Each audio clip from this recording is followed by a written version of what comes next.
Welcome back to Retirement Coffee Talk with Sharice Rivers at Zinnia Wealth. Online, you can find us at zinniawealth.com, ZINNIA wealth.com. And we've started some interesting interviews over the last couple of weeks and talking about not only your wealth, but also talking about your health and dealing with some of the things that we all deal with. You know, they could be things that are difficult with our digestive system, or it could be things about having pain. And that's kind of where we're going to go today, because I know that it has happened to me and it's happened to you. You bend over, you pull up your socks, and you throw your back out. You don't have to be a soccer player at age 60 in order to have back problems. So we brought Ryan Stewart in today, who Sharice knows all about and has used his services. So Sharice, tell me a little bit about Ryan, and let's talk about having back problems and what do we do? All right. Well, Ryan Stewart, he is built into a family of chiropractors, right? And McKenney Chiropractic, to be exact. And you guys are in Bellevue and Gainesville. And we're just so thankful that you're coming to talk on our show, because there's a lot of controversial things on chiropractic. And should you get it or should you not get it? And why do we need it? And why maybe preventative care makes sense or doesn't make sense. So thank you so much for coming, number one. Thanks for having me, Sharice. Yeah. So let's just start with our history, right? Sure. So my nephew, Brandon Taylor, was interning at your firm. Well, he actually started off, I guess I could say this, but he started off as a patient, and then I think I will say, because of my father-in-law, he went to chiropractic school, and then he came to work for us, and it's been a happy marriage, and we're actually partners in another office up in Gainesville. Yeah, that's exciting. And the fun thing that I learned about McKenney Chiropractic is a lot of the chiropractors have come there to get their training, and then they go off and open their own companies, which is a pretty big deal. Well, we're very proud that we have a lot of colleagues in our town and the surrounding areas that have either worked in our office or we've had some kind of personal touch. It's about helping the folks around us, because we can help more people. And so we have a great community of chiropractors here in this area. That is awesome. Giving back, right? In all realms. Well, I many times have hurt myself. Everybody knows that if we haven't talked about it enough on this radio show. And a couple of years ago, I did a hike in 2019. It was called the 29029, and I made it, and I did great. And we finished it. It's a 36-hour endurance challenge. But then the second one I tried to do, I trained too hard. And 2 weeks before I went out to the 29029 hike, which you said you would do with us one day, which is awesome. We'll have to hit you back up on that one. That's right. I really blew my back out. Mm-hmm. And so I've always had back problems since I thought I was going to have a dancing career in college. And it's always been an issue. And the older I get, the more of an issue it is. So it gets thrown off really easy now. And whether I'm out there surfing or bending over, putting my socks on, like Randy said, it can happen at any given day. And so what I would love to talk about to start off with is, besides you fixing me on many occasions, there's been times where I was recommended prednisone, but only in those emergency time periods, or oxycodone. And I'm just not, I can't have oxycodone because I'm allergic to it. Sure. But I don't do well with drugs, right? And I prefer to do it more naturally. And so going through you, we had been adjusted. We did massage, even referred me out to get physical therapy. And then we use this awesome stretch machine. Decompression therapy saves a lot of people from having to do surgery. Yeah. So there's three options when it comes to fixing yourself. Number one, you can take drugs, right? You can get surgery, or you can do preventative care and get massage and therapy and those types of things. So, what do you guys prescribe at the end of the day when somebody comes in? Because there's also crisis care versus, we talked about wellness care. Is that part of making those decisions? Sure. And to touch up on a couple things, because I feel there's a few things people need to know, but really when you're dealing with mechanical low back pain, it's a timeline. Okay. So, if you think way back, the beginning of the timeline, first time you ever had any back pain at all, it probably went away pretty quickly, and you probably didn't alter anything, didn't keep you from doing anything that you wanted to do. And it went away after a day or two. Those are our superhuman days. Yes. The recovery was easier. But also, too, I think it has to do with you being younger as well. And early on, you remember your first time you had it. And then when someone comes in with severe back pain and severe debilitating leg pain that's altering everything they do, they can't work, they can't, sleep, it affects everything in their life. And so in this timeline, as you get closer to the more you're older, you've had it multiple episodes. What we see on this timeline is you see that those episodes become closer together and they become more and severe. And then, quite frankly, when we have pain is an alarm system letting you know there's something wrong, right? It's half of us times we don't listen to it. Typically on the further end of that timeline, that's when it's not just low back pain and someone's going to get referral down to the leg, and it's a little bit more of a complex case. And I think there was another question that you had was crisis care versus wellness care. Correct? Yes. So with crisis care, talking about this timeline that we're talking about, you have multiple episodes, the same low back pain. I'll have a patient come in and, it's the same thing. Doc, it's my back, you fixed me up last time. We'll do through this period of, 4 or 5 years, 3, 4, 5 times they'll come in. Same back pain on this 5th time. They come in and I do everything that I can. I give them my best, but that is not working anymore. And so that is why it's important for wellness care. All right. So I'm failing in wellness care, by the way, everyone. Yeah. Someone comes in with crisis care. Hey, doc, fix me. I got to work. I ride horses, all these things. I can't do it anymore. And that's kind of when you hit that brick wall and you're like, all right, I need to do something. Oftentimes what's interesting with what we do in our office is sometimes people don't come to us for the minuscule things, but it comes from more of the complicated cases. Maybe they have been to their primary care as their first stop. Primary care gives them kind of the common cocktail, which you're talking about with steroids, muscle relaxers. They go home, it's not any better, And, what's cool is when you see that after all those medication, everything done, the chiropractic adjustment is so special in what it does that it gives you that instantaneous relief, reduces that inflammatory process, and someone that can come crawl in your office can walk out. Yeah, I will tell you, I vouch for it, and I just know where I'm supposed to go first. And I come right to you guys and I get adjusted, and instantly I can feel it. And by a few hours later, I can feel pressure being released. And I come back in a few more days later, and your guy is an amazing massage artist. Oh yeah. Oh my gosh. I've never met anybody so good. He has a long waiting list. Book him early. So. I know I have to. I'm like, but he's a magician with his fingers, but I like to get a little 30-minute massage before I come in and get adjusted, because this makes it all the better. And it is life-saving.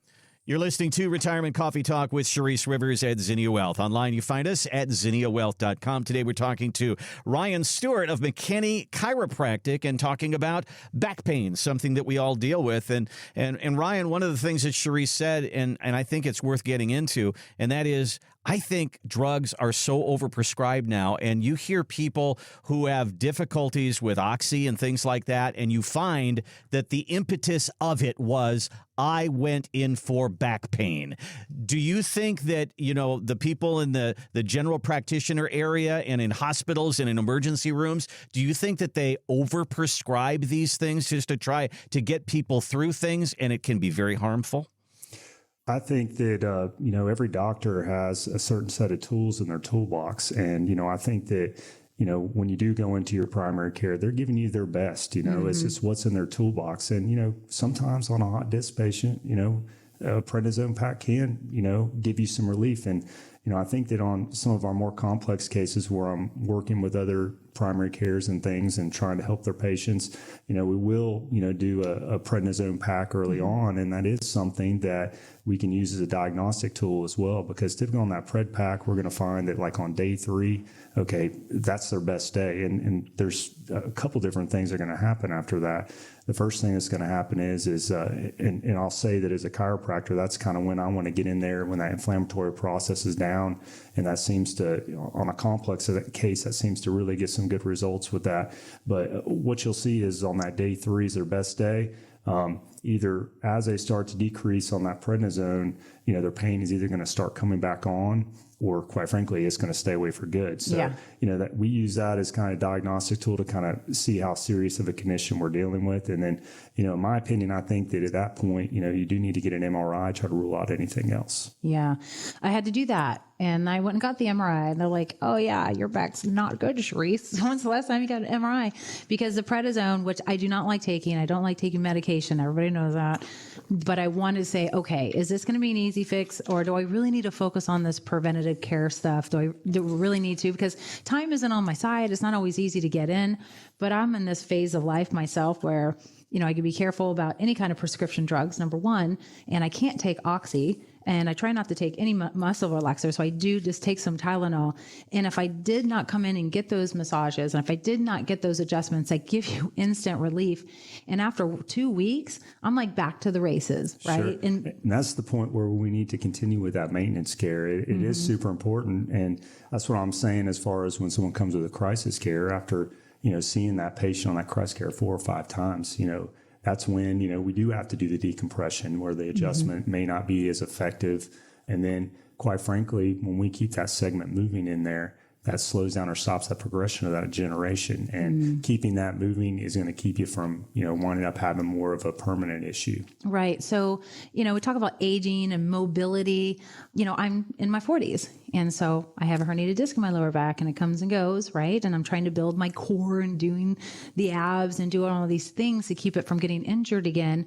But as I get older, you get a couple of choices. I'm either going to do preventative care now, and maybe come in once a month or once every 2 months or do nothing, right? Close my eyes, pretend it's not going to happen because I'm too busy to take care of myself. Sure.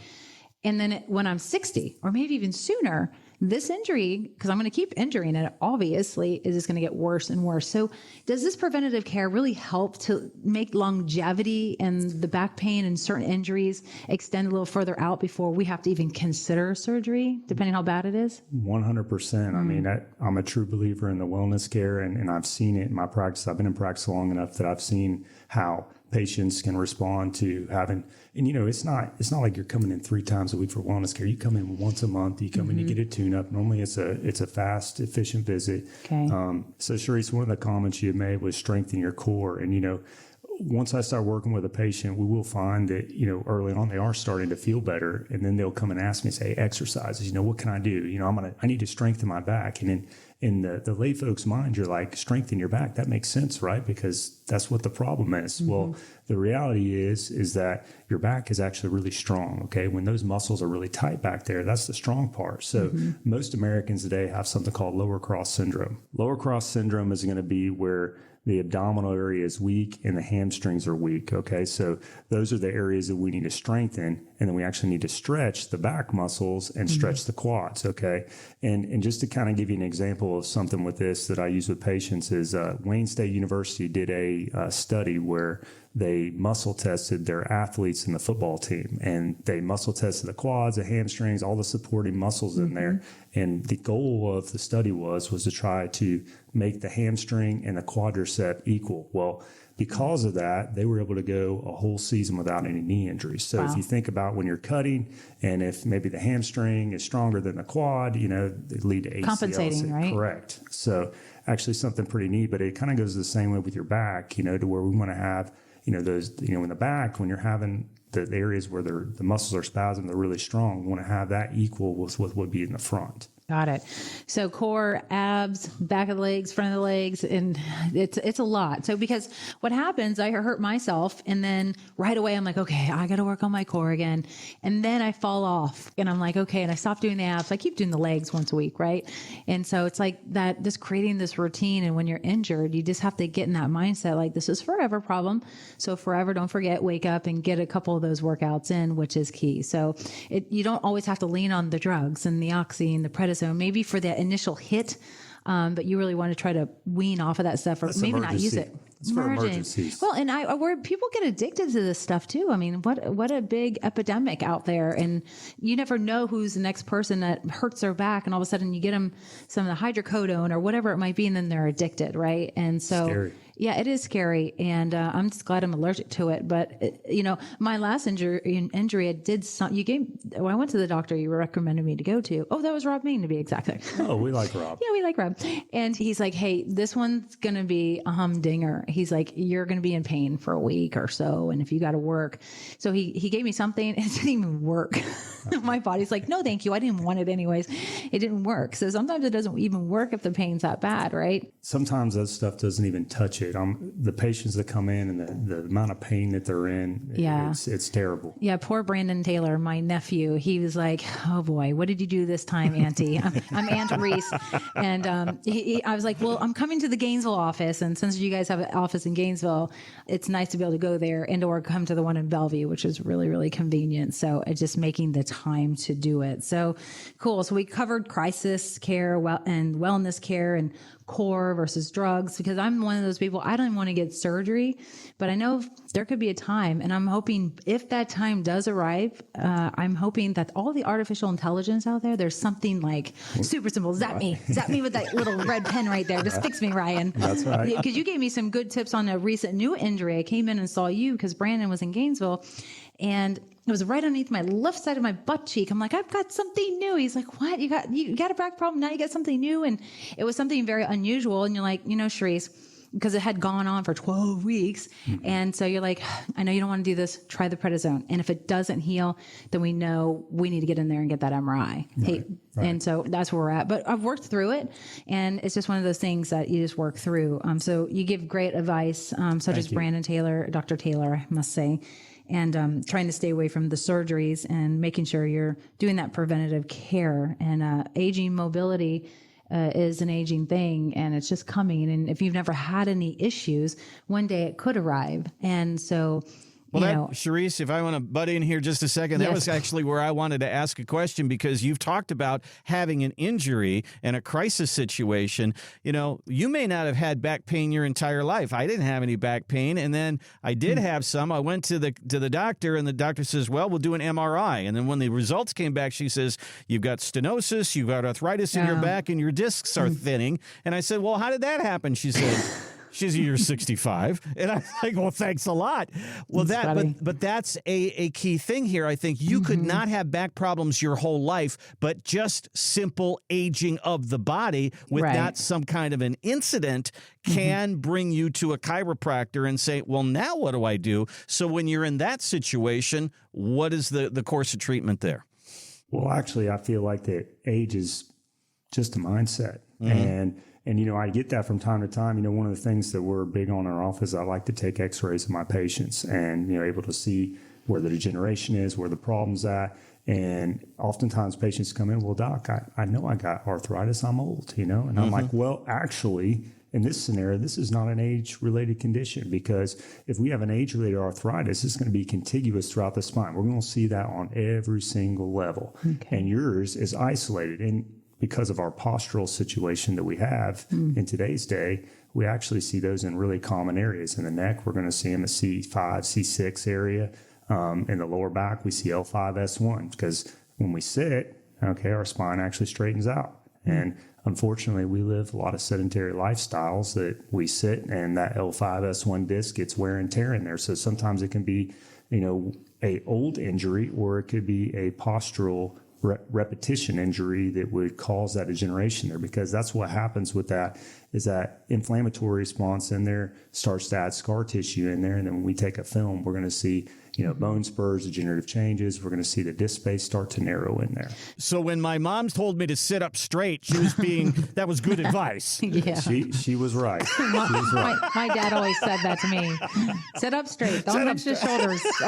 I still don't do that right. I actually lean to the side now. I got another bad habit. So you're saying that a lot of people who are in retirement, they might think they have something worse than it is, and really it's something that could be fixed, or they can reduce pain or some I definitely feel like there's certain cases where there's pain management, all right? And that's where that maintenance comes in. Sure. Sometimes a patient will go all the way up to that month mark, and they're like, you know what, man, my body's telling me something here. I need to get adjusted. And then I think there's other times where, we're able to correct somebody.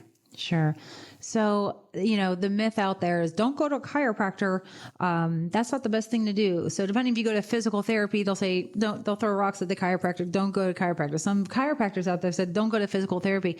What I love about you guys is that you said, no, you need to do some physical therapy along with this, and some massage and some of this other stuff. So you guys are very diversified in your strategy, which is awesome. You're not like one way or the other way. But I will say that I'm so glad I didn't listen to the naysayers early on, because it's life changing and it's instant for me.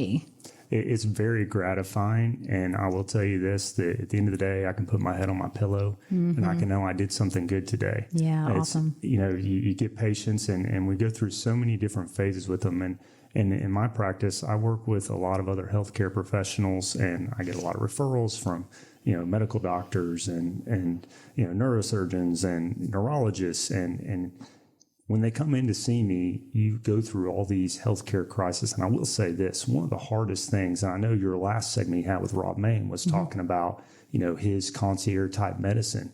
And we're in a world today where if you're sick, you can't even get in to see your doctor. I know. And so these people, they come into my office for some of the things that are not even really in my wheelhouse. And, and quite frankly, we go through different periods with them where we're so attached to them because they've lost a loved one, or, we've been there for them for that, or, maybe they come in and they're having a heart attack. We get patients come in with, arm pain all the time, and chest pain. And so, making that diagnosis on whether that's something, hey, you need to get your butt to the ER. Yeah. And I got to tell you guys something.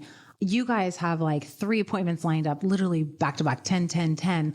And you do that every like 15 minutes. It's fun. I've never seen, now that I know what Dr. Taylor has been telling me and like what he's doing and what you guys do, I'm like, anytime I call, you're like, hey, come in. We're always prepared. Somebody's going to drop off. Unlike you guys, I don't know if you even eat lunch. I've never seen an office work like I've seen your office work. And I've been in other chiropractors before.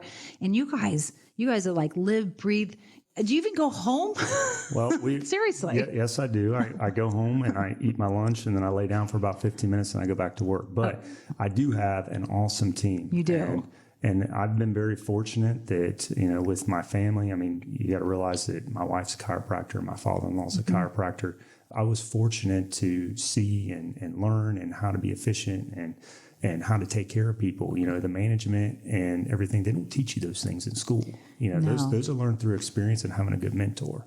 Speaking of your staff, oh my gosh, I love them all. The ladies of McKenney Chiropractic. They're the best. They are the best. Like, oh my God, they're just so loving and love on you. They're so sweet. And it's like, if I don't show up and I mess up, they're like, no worries, Therese. And I hear you talking to all the other people. We can make time this afternoon. I know, I need to get in there. So just the staff is amazing. But I do want to also talk about one other thing. It's sleep, which I didn't know about. I had a client come in and he's like, yeah, I get adjusted once a month because it helps me sleep better. Can you tell me more about that? So there could be a variety of things involved with that. But I would say that, oftentimes we're uncomfortable sleeping. And so, being able to, resolve some of the problems with pain that they're having, that's obviously going to, cause you to have better sleep. But as I tell most of my patients when they come in, I say, hey, there is one side effect that we need to talk about. And typically I'm going to tell them after their first adjustment that you're going to sleep well tonight. Yeah, well, so I have 3 amazing pillows. There's one for my head, one for when I go to the left, one for when I go to the right. My sleeping is like I am out and I am sleeping. I'm sleeping really great. So that's key. But I won't take melatonin. So I don't have that sleeping problem. But I know a lot of people who are in retirement sometimes do. And they're waking up at 2 and 3 o'clock in the morning. And so it's just not sleeping and having healthy sleep and being adjusted to make sure you can sleep comfortably. But it's also like health and diet. You're huge in like health and diet and that kind of stuff. You guys have all these vitamins there. Sure. So we actually have a line called Standard Process that we use in the office. And I think I told you when we were talking before that my wedding pictures I'm not real proud of. I weighed about 230. Oh, good. So wow. I'm probably about 185 now. Yeah. But we have something called a 21-day cleanse that's in our office. I've probably done it 4 or 5 times. And you would think, as I'm telling you this, I would say, hey, this is a great weight loss product. But that's not just all it is. Right. It's probably hands down the most rewarding experience I've ever done. And 21 days is a long time. One of the things I like about 21 days is I've always heard that it takes 21 days to break a habit. True. And during this cleanse process, there's some supplements, there's some shakes that go along with it. But the first 10 days, you eat nothing but fruits and vegetables. All right. Which, the first 3 days, the first time I did it, it was very difficult. And then as I moved along, day 10, day 11, you're able to start introducing some protein. And it comes with a book and, you journal what you're eating, how you're feeling, those little smiley face stuff that you do as you go through it. But one of the things that you find is with that, it's not just the detox portion of it, all right? But you actually change, you hit a wall to where you change and mentally, physically, and you know what? You're changing how you eat too, because you actually have to remember to eat because you're not hungry. And 21 days is the key. It is. And then, so what I like about it is at that point, it kind of gives you the opportunity to eat to live instead of live to eat. So you know what? Hey, you know what? At this point, I'm going to go ahead and I'm going to put healthy choices because I really don't have to eat right now, but I need energy and I want to pick the best fuel source for my body so I can get the best performance. Yeah, makes sense. So at the end of that 21-day period, though, you will literally wake up before your alarm clock. You will be refreshed. You won't have mental fog. You'll have mental clarity. Less inflammation. I call it inflation, but inflammation. Yeah, because you know what? You're eating an anti-inflammatory diet, and the diet that we have in today's society is crazy. And a lot of the inflammation you're getting is from the food that you're eating. Let me tell you something. Yeah. Anything that you eat is either inflammatory or it's anti-inflammatory. It's just that simple. I always say shop around the outside of the grocery store, not in the middle where all the processed foods are, right? Well, I like to live by a saying, if it grows in the ground, if it runs on the ground, or if it swims in the sea, eat it. Good point. So that means no bacon for you? Can you do bacon? I'll use as much bacon as I want. It's on the ground. hey, that's right. Eat as much bacon as you want. Yeah. Well, awesome. So again, you guys, thank you for tuning in. And Ryan, thanks for coming. We really appreciate your services and how long the family has been here at McKenney Chiropractic for all these years. 41 years this month. 41 years. Oh, nice. And go in and see them. How do they get a hold of you? So we are on McKenneyChiro.com. Okay. And then our phone number is 352-245-8955. And up in Gainesville is 642-PAIN. Oh, 642-PAIN. That's super easy. Yeah. Well, thanks again. Hey, Ryan, thanks so much. It's been a pleasure. Thank you. We hope to have you back next year to talk about what's going on new in the chiropractic world. You call me, I'll be here. All right. Thanks so much. Yes, ma'am.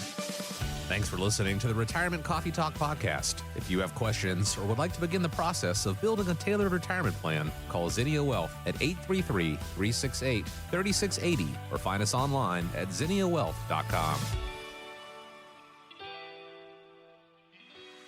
Investment advisory services offered through Zinnia Wealth Advisory, LLC, a registered investment advisor. The firm only conducts business in states where it is properly registered or is excluded from registration requirements. Registration is not an endorsement of the firm by securities regulators and does not mean the advisor has achieved a specific level of skill or ability. Insurance products are offered through Zinnia Wealth Management, LLC, Florida license L078655, and Charisse Rivers, Florida license P037744. Zinnia Wealth Advisory, LLC, and Zinnia Wealth Management, LLC are affiliated entities. The information presented is believed to be current. It should not be viewed as personalized investment advice. All expressions of opinion reflect the judgment of the presenter on the date of the podcast and are subject to change. The information presented is not an offer to buy or sell or a solicitation of any offer to buy or sell any of the securities discussed. You should consult with a professional advisor before implementing any of the strategies discussed. Any legal or tax information provided in this podcast is general in nature. Always consult an attorney or tax professional regarding your specific legal or tax situation. Any client experience discussed on this show are unique to that client. Annuity and life insurance guarantees are subject to the claims paying ability of the issuing insurance company. If you withdraw money from or surrender your contract within a certain time after investing, the insurance company may assess a surrender charge. Withdrawals may be subject to tax penalties and income taxes. Persons selling annuities or other insurance products receive compensation for these transactions. These commissions are separate and distinct from fees charged for advisory services. Insurance products also contain additional fees and expenses. Social Security rules and regulations are subject to change at any time. Always consult with your local Social Security office before acting upon any information provided herein.